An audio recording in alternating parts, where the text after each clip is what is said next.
पैसे की शुरुआत कैसे हुई? दोस्तों, जीवन में पैसा कितना जरूरी है ये शायद मुझे बताने की जरूरत नहीं है। और यहाँ जो लोग ये कहते हैं कि पैसों से खुशियां नहीं खरीदी जा सकती, उन्हें Jeff Bezos, Elon Musk, Bill Gates और मुकेश अंबानी को देखने के बाद सड़क पर जीवन बिताने वाले लोगों पर भी नजर डाल लेनी चाहिए। यकीनन आप पैसे का महत्व समझ जाएंगे। आज के जमाने में बिना पैसे के जीना लगभग नामुमकिन है। जीने के लिए पैसा उतना ही जरूरी है जितना कि हवा, पानी और खाना। यही वजह है कि आज भिखारी से लेकर बिलियनर तक हर कोई पैसे को पाना चाहता है। यह सिर्फ एक कागज का टुकड़ा नहीं है। इस पैसे में इतनी ताकत है कि कभी जंगलों में रहने वाले इंसान आज आसमान की बुलंदियों को छू रहा है। पर इस पैसे की शुरुआत कहाँ से हुई, कब बना, कहाँ बना, कैसे इसने लोगों को अपना गुलाम बना लिया, और सबसे जरूरी पैसा क्या है, व्हाट इज मनी? आज के इस वीडियो में हम इन सभी सवालों के जवाब देने वाले हैं। वीडियो काफी ज्यादा इंटरेस्टिंग होने वाला है, इसलिए आप वीडियो के अंत तक हमारे साथ जरूर बने रहिएगा। दोस्तों, क्या आपने कभी ये जानने की कोशिश की है कि आखिर इस वक्त पूरी दुनिया में कितना पैसा है? मतलब अगर पूरी दुनिया के पैसे को इकट्ठा कर लिया जाए तो ये कितना पैसा होगा? चलिए हम आपको बताते हैं। वो है 36.8 ट्रिलियन डॉलर। लेकिन जरा ध्यान दीजिए, ये सिर्फ वो पैसा है जो नजर आता है। जो नजर नहीं आता वो है 1300 ट्रिलियन डॉलर, यानी कि 1.3 क्वाड्रिलियन डॉलर। अब सवाल ये है कि इतना पैसा आया कहां से? पैसे को किसने बनाया और क्यों बनाया? दोस्तों, इन सभी सवालों के जवाब को जानने के लिए आपको जानना होगा कि आज से 17,000 साल पहले, यानी कि 15,000 BC में, जब दुनिया में पैसे का कोई नाम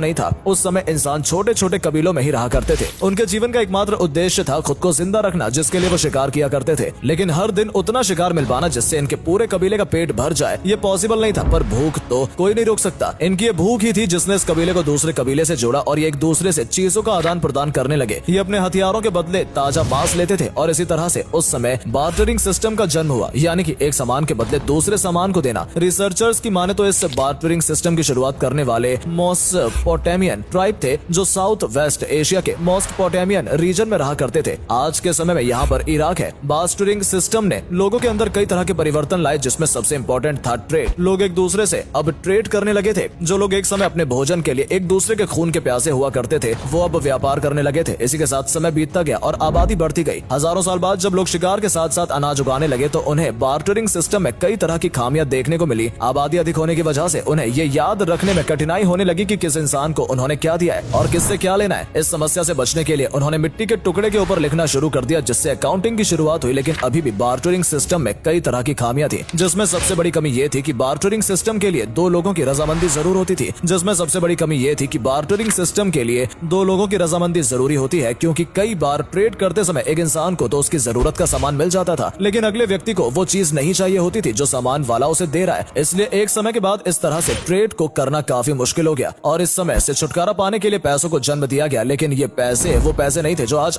हम इस्तेमाल करते हैं। ये थी कमोडिटी मनी, यानी कि उस समय के इंसानों ने हर चीज को उस पैसे की तरह इस्तेमाल किया जो मूल्यवान थी, जो हर किसी के इस्तेमाल में आ सकती थी। जैसे पालतू जानवर, जिसमें गाय, भैंस, बकरी, गधा शामिल थे। इसके अलावा हथियार जैसे चाकू, कुल्हाड़ी, तीर, तलवार आदि, साथ ही जानवरों की खाल, नमक, मोर के पंख, अल्कोहल। सबसे अंत में इंसानों को भी दासों के रूप में कमोडिटी मनी में शामिल किया गया। कमोडिटी मनी में ट्रेड को आसान तो कर दिया गया, लेकिन इसकी भी एक कमी थी। इसमें हर व्यक्ति अपनी चीज को सामने वाली चीज से अधिक मूल्यवान बताने लगा, जिससे एक बार फिर से ट्रेड करना मुश्किल हो गया। इसलिए अब एक ऐसी चीज की जरूरत थी जो सभी कमोडिटी मनी की चीजों की कीमत तय कर सके, और लोगों की इस जरूरत ने मेटालिक मनी की शुरुआत की। आज से 2600 साल पहले 600 BC में इंस्टेंट ग्रीक में मेटालिक मनी की शुरुआत हुई। वहाँ सोने और चांदी को मिक्स करके कॉइन्स बनाए गए। इन कॉइन्स के ऊपर शेर या बैल के चित्र अंकित होते थे। दोस्तों, इस पर ध्यान दीजिएगा, यह है दुनिया का सबसे पहला सिक्का, द लाइडियन स्टेटर। इस सिक्के के बारे में कहा जाता है कि प्राचीन ग्रीक सिक्के से पहले के हैं। आपकी नॉलेज के लिए बता दें कि दुनिया में सिक्के बनाने की शुरुआत सबसे पहले चीन में 1000 BC में हुई थी। चीन के लोग उस समय पीतल और तांबे के सिक्के बनाते थे, लेकिन दुख की बात यह थी कि इन सिक्कों का लाइडन स्टेटर की तरह प्रसिद्धि नहीं हो पाई। लाइडन स्टेटर के बाद ही दुनिया में सिक्कों की भरमार आई। हर एक राजा और हर एक शासक के अपने नाम के सिक्के निकाले, जिसमें दुनिया का हर एक शासक, हर एक शख्स सिक्कों का इस्तेमाल करने लगा। इन सिक्कों ने ट्रेड में क्रांति ला दी। वैसे देखा जाए तो मेटल मनी भी कमोडिटी मनी का हिस्सा थी। फिर समय आया 500 BC का, जब ओवरसीज ट्रेडिंग अपने पीक पर थे। उस समय व्यापार इन्हीं सिक्कों के जरिए होता था, लेकिन इन सिक्कों की सबसे बड़ी कमी इनका वजन था। वजन अधिक होने के साथ साथ ये समुद्री जहाज में बहुत अधिक जगह लेते थे। इन्हें ट्रांसपोर्ट करने में भी बहुत अधिक समय लगता था, जिस वजह से इनके चोरी होने का भी खतरा बढ़ गया था। इन्हें गिनने में भी काफी कठिनाई आती थी। इसलिए अब सिक्कों की जगह पर एक ऐसी चीज की जरूरत महसूस हुई जो वजन में हल्की हो और जो आसानी से स्टोर और काउंट की जा सके। वैसे कहावत तो आपने सुनी ही होगी, necessity is the mother of invention, यानी आवश्यकता ही आविष्कार की जननी है। और यही पेपर मनी के साथ भी हुआ। लोगों की जरूरतों ने पेपर मनी को जन्म दिया। साल 1289 में मंगोल, जो कि चाइना का शासक, जो कि चंगेज खान के पोते थे, कुबला खान ने ट्री की छाल से सबसे पहले पेपर मनी को बनाया। इस पेपर मनी को उस समय IOU यानी कि IOU कहा गया। इसका मतलब था कि मैं तुम्हारा तुम्हारा कर्जदार हूँ, यानी जब तुम इस पेपर मनी को वापस करोगे तब तुम्हारे बेशकीमती हीरे जवाहरात तुम्हें वापस मिल जाएंगे। लेकिन लोगों ने इस कागज को बदलने की जगह उसी से ट्रेड करना शुरू कर दिया और उस समय के साथ साथ पेपर मनी चाइना के बाहर फैल गई। अब लोगों में ज्यादा से ज्यादा IOU यानी कि पेपर मनी को पाने की होड़ लग गई। इसी समय बैंक भी अस्तित्व में आए जो लोगों से उनके चांदी सोने हीरे लेकर उन्हें पेपर मनी देने लगे, क्योंकि पेपर मनी एक ऐसी चीज थी जिसे वो जितना चाहे उतना छाप सकते थे और लोग भी इसे लेने लगे क्योंकि सोने चांदी के चोरी होने का डर लगा रहता था। कुछ समय बाद ये मिनी बैंक लोगों को